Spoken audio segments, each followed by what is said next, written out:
What? We've got breaking gaming news? Is it Ubisoft uncanceling Ghost Recon Frontline? Nope. How about Fantastic actually paying their volunteers for making the day before? What? Wait, I've got it. It's the rumor that Google Stadia is getting shut down. What an awkward situation. No?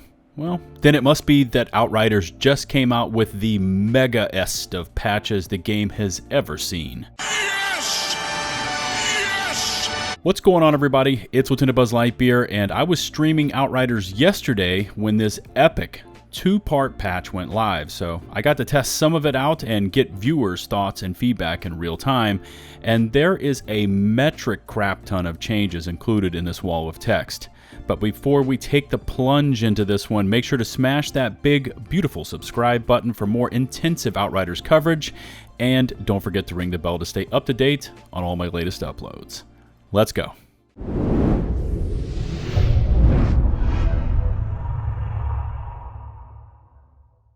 Like I said, this epic piece of a post was so large in scale that it came in two parts, one for general changes and the other for bug fixes. And what I want to do is cover more the general adjustments along with some of the class and mod specific changes. Now, if you are looking for a nuts and bolts breakdown, I'd recommend going over and checking out the full measure, as he posted up. Wait. Is his video really over an hour long? Jeez, who posts an hour-long video? Anyways, if you've got an hour to burn, go check out the full measures video, link in the video description below.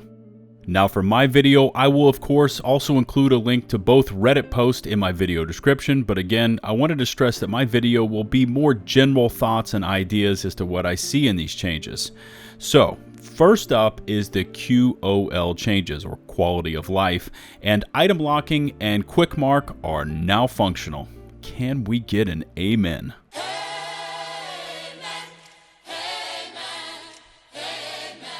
But keep in mind, this is limited to Legos, Apoc Epics, and Apoc Legendary pieces only, and is tested out by one of my viewers live during yesterday's stream. This will not apply to items in your stash, as each time you start a new session, those gear locks will reset. So, pieces on your character are good. Pieces in your stash, be careful. And by the way, no mention of loadouts. Hopefully that will be in the next update. Next up are the in-game changes, and anyone that has been with this DLC for a bit of time knows that the Apoc grind is brutal. Now, announced with the changes is that starting at Apoc Tier 20, the requirement to level up your Apoc tier has been reduced by 10%. No! God, please, no! No! No! Oh man, and PCF was doing so well with that first announcement of gear locking. Anyways, I posted a poll in yesterday's stream asking viewers what they thought of that 10% adjustment, and they overwhelmingly voted that 10% was not nearly enough. I was personally hoping for something like 25 to 30% at the minimum, and this one needs to be adjusted immediately. Player engagement and re-engagement is super important for Outriders, and when that grind to max tier is so drawn out, it pushes even the most hardcore players away from the game. Now let's say on average it takes 100 hours to reach Apoc Tier 40, which I think is way on the conservative side for an estimate, but yeah, let's roll with it. A 10% reduction means that those 100 hours reduces to just 90 hours, which if you look at it is still daunting. And remember, this is on each character because Ascension and Apoc tiers are not shared across your account. Now I'd like to see that estimated haul to max Apoc reduced down, however so, to about 50 to 60 hours. I think that is really the sweet spot for keeping players engaged. With that, I know I would pull my other classes over to Worldslayer and push to max Apoc. But without that change, I simply don't have enough time in the day to even consider that grind we currently have. Anyways, fingers and toes crossed on this one. Materials, resources, and gear upgrade cost has been a hot topic ever since Worldslayer dropped, because when you're attempting to level up through those Apoc tiers and your gear keeps falling behind because you can't afford to level it up, the game kind of hits you with a double whammy.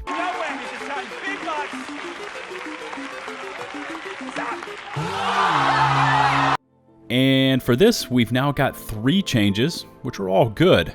First is that all Tarja Graatar troves will now award 500% more AE, or anomaly extract, and you know how rare that is.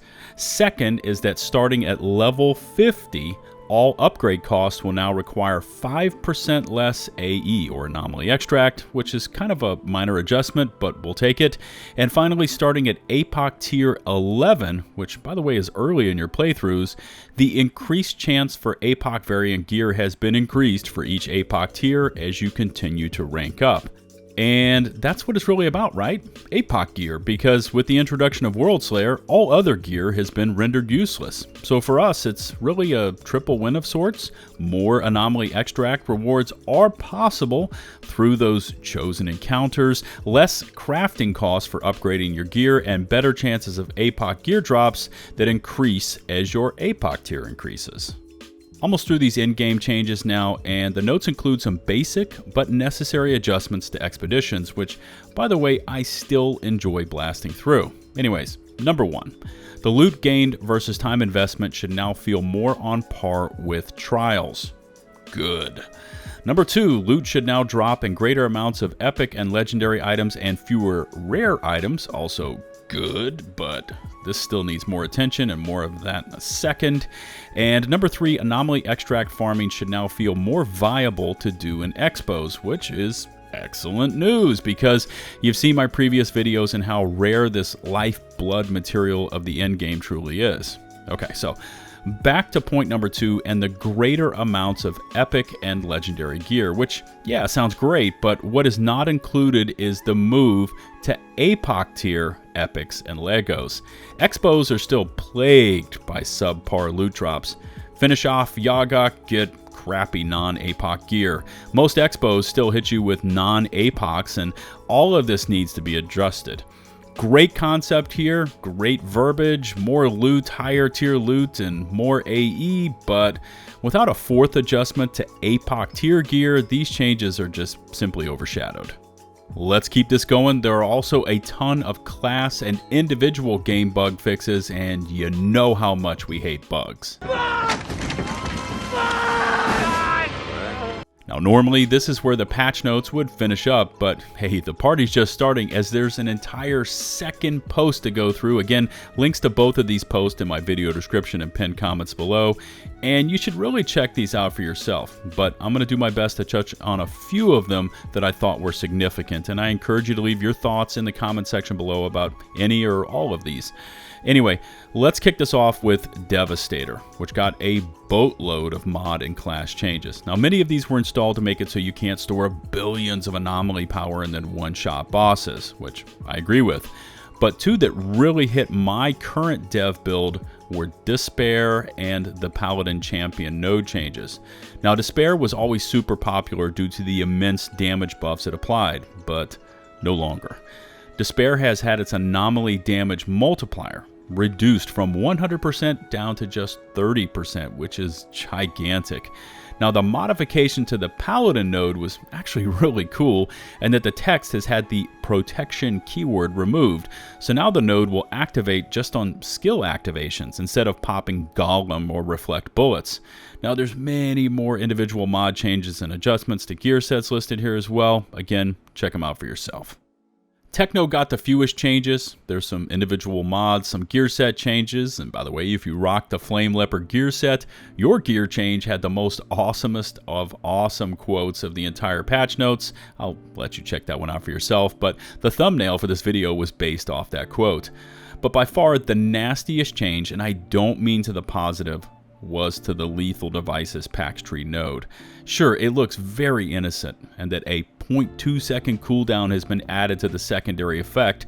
But after testing this one out a bit for myself, Lethal Devices feels like it has way more going on internally. I'll let you try it out, and please let me know in the comments section below. Now, Lethal Devices was always a bit out of control, but this change has dramatically changed it in the opposite direction. And if possible, I'd like PCF to find a middle ground here because it needs to be found. Pyro was close to Devastator in the amount of adjustments that were made, and I've got to be honest here, I haven't touched Pyro in a very long time, and my character is still somewhere in the Outriders camp, having never touched Worldslayer. I've heard that in general, Pyro got smacked on the bottom pretty hard with these changes, although I haven't tested or verified them out for myself. The reforged Legendary gear set got a sizable buff to try to catch up with the Heatseeker gear set, and anyone out there either rocking a Pyro main or reforged itself, please let me know what you think overall of these Pyro changes. And finally we hit Trickster, which got a few adjustments, but these all seem to be positive. Hunt the Prey got all sorts of tweaks, now allowing for the proper use of this skill, that being to teleport behind cover and attack targets from the back. Temporal Blade got a 3-second base cooldown adjustment, which is large, and there are also multiple cooldown reductions, duration adjustments, and damage increases across the board for Trickster. Again, my Trickster is not yet a part of Worldslayer, but yesterday's Twitch stream chat was stating that the changes to this class were actually pretty good looking. Alright, we've covered a lot here and are now into the home stretch, that being balancing changes, and these are for mods. First up, Mage's Rage, which we all expected, got tuned into alignment. It's still powerful, just not as insane as it once was. As the text admits, it was over twice as powerful as initially intended. No Resistance against the Fortified saw a sizable nerf in its effects by 35%. It still works though, so don't give up on it. Damage mods, Dark Sacrifice, Killing Spree, and Fortress all got buffed, which tells me that PCF are trying to turn the meta towards more shooties and less casting abilities. Oh, and by the way, First Things First got hammered. Now, I showcased this mod in a previous video, but from my testing yesterday, it now has such a minuscule plus effect after this patch, you might as well reconfigure your builds to not use it. Also, to finish this up, both AP class nodes and weapon damage class nodes were both buffed pretty significantly within your individual class trees. I kept saying it during the video, but tons more changes here that I didn't rattle off in this one. Check out the full measure if you want an in-depth hour-plus breakdown of each of these changes. And as always, I'm looking forward to reading your feedback on any and all of these latest updates. Don't forget to smash that sub button and ring the bell to stay up to date on all my latest uploads. If you could take a few seconds more to rate and or share this video, it would also be greatly appreciated. Don't forget, you can find and follow me over on Twitch for weekly Outriders streams, over on Twitter, and of course, you're all invited to join my community Discord server, now over 6,000 members strong. We've got a vibrant and extremely active Outriders community with LFG channels, free voice channels, tips and tricks, builds, you name it, we've got it. Just check in the video description or pinned comments for my open Discord invite link. Accept those rules and you are in. Trust me when I say that we've got every angle of Outriders covered for you and a whole lot more. Remember, all my social links are in the video description as well. Until the next one, this is LtBuzzLitebeer signing off.